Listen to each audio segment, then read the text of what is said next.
ಕನ್ನಡ ನಾಡು, ಇದು ಕನ್ನಡಿಗರ ನಾಡಿಮಿಡಿತ. ಸದ್ಯದ ರಾಜಕೀಯದಲ್ಲಿ ಸದ್ಯಕ್ಕೆ ಬದಲಾವಣೆ ಕಷ್ಟ, ಬದಲಾವಣೆ ಆಗಲ್ಲ.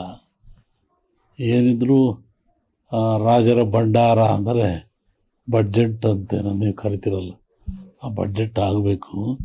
ಯುಗಾದಿವರೆಗೂ ಬದಲಾವಣೆ ಆಗೋದು ಕಷ್ಟ. ಹಾಲು ಮತದವರ ಕೈಗೆ ಸಮಾಜ ಅಧಿಕಾರ ಬಿಡಿಕೊಳ್ಳೋದು ಕಷ್ಟ.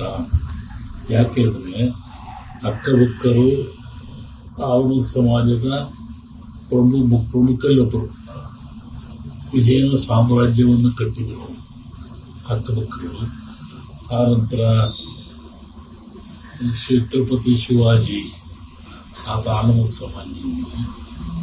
ಆಮೇಲೆ ಕಾಶಿ ವಿಶ್ವನಾಥ ದೇವರಿರ್ತಕ್ಕಂಥ ರಾಣಿ ಆಲ್ಮದ ಸಮಾಜದವರು, ಅಲ್ಲೆಬಾವಿ.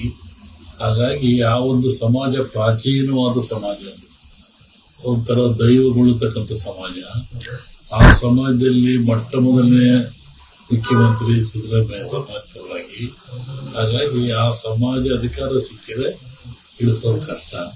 ಅವರಾಗೆ ಬಿಟ್ಟು ಕೊಟ್ರೆ ಅವ್ರು ಬಿಟ್ಟು ಕೊಡಲ್ಲ, ಇಳಿಯೋದು ಇಲ್ಲ. 5 ವರ್ಷ ಅವರೇ ಡಿ ಕೆ ಶಿವಕುಮಾರ್ ಅವ್ರಿಗೆ ಕಷ್ಟ ಇದೆ ಅಂತ. 5 ವರ್ಷ ಅವರೇ ಅಂತ ಯುಗಾದಿ ಕಳೆದ ಮೇಲೆ ಹೇಳ್ತೀನಿ ನಾನು. ಡಿ ಕೆ ಶಿವಕುಮಾರ್ ಪಾಲಿಗೆ ಏನಿದೆ ಅವರು ಬಹಳಷ್ಟು ಸಿಎಂ ಸ್ಥಾನದಲ್ಲಿ ಖಂಡಿತ ಬಹಳ ಹೈಕಮಾಂಡ್ ಬಹಳ ಬೇಕಾದರೆ ಪರಿಚಯವೇ. ಅದು ಈ ಪ್ರಸಂಗ ಹೇಳುವಂತ ಪ್ರಸಂಗ ಇಲ್ಲ. ಅದ್ರ ಬಗ್ಗೆ ಪ್ರಧಾನಿ ನರೇಂದ್ರ ಮೋದಿ ಅವರಲ್ಲಿ ಮುಂದುವರಿತಾರೆ. ಅವರು 75 ವರ್ಷ ಆಗ್ತಾ ಇದೆ, ಮೊನ್ನೆ ಸೆಪ್ಟೆಂಬರ್ಗೆ ಆಗುತ್ತೆ. ಯುಗಾದಿನಲ್ಲಿ ಹೇಳ್ತೀನಿ ನಾನು. ಅದು ಅಪಾಯ ಇದೆ, ಸುತ್ತ ದೇಶಕ್ಕೆ ಅಪಾಯ ಇದೆ, ರಾಷ್ಟ್ರಕ್ಕೆ ಅಪಾಯ.